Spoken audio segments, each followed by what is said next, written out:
දැන් මේ ආණ්ඩුව බලයටපත් වෙලා කොච්චර කල්ද? අවුරුදු 2කට ආසන්නයි. මේ ආණ්ඩුවේ අපනයන සංවර්ධන සැලැස්ම එළියට ආවේ කවද්ද කියලා දන්නවද? ගිය මාසෙ මැද.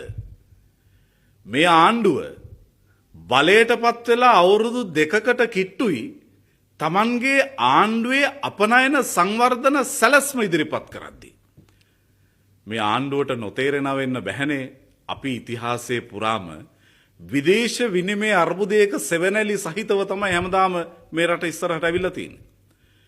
මේ අඳුරු සෙවණැල්ලෙන් අත් මිදෙන්නට නම් අපනයන සංවර්ධනයේ තුල සැලකිය යුතු වෙනසක් පරිවර්තනයක් සිදුවිය යුතුමයි. ඔබට පුදුම හිතෙන්නේ නැද්ද?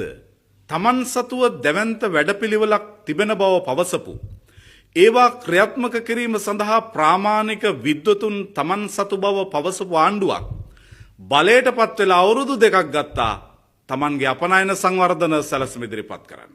මේ රටේ මහජනයා ප්‍රශ්න කළ යුතු නැද්ද මේ සම්බන්ධව? පොහොසත් රටක් ලස්සන ජීවිතයක් නෙමෙයි මේ ආණ්ඩුව හදලා තියෙන්නේ. පොහොසත් ආණ්ඩුවක් සහ මැති ඇමතිවරුන්ට ලස්සන ජීවිතයක් විතරයි හදලා තියෙන්නේ. පොහොසත් ආණ්ඩුවක් විසින් පොහොසත් රාජ්‍යයක් නිර්මාණය කරන්නේ නැහැ.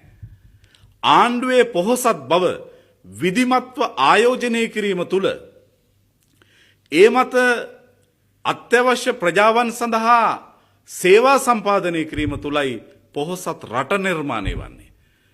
මම ඔබට ඉතාම විශ්වාසයෙන් කියනවා ලංකා ඉතිහාසයේ බිහිවෙච්ච ධනවාදී ආණ්ඩුව තමයි අනුර දිසානායක ගරු ජනාධිපතිතුමාගේ මේ මාලි ආණ්ඩුව.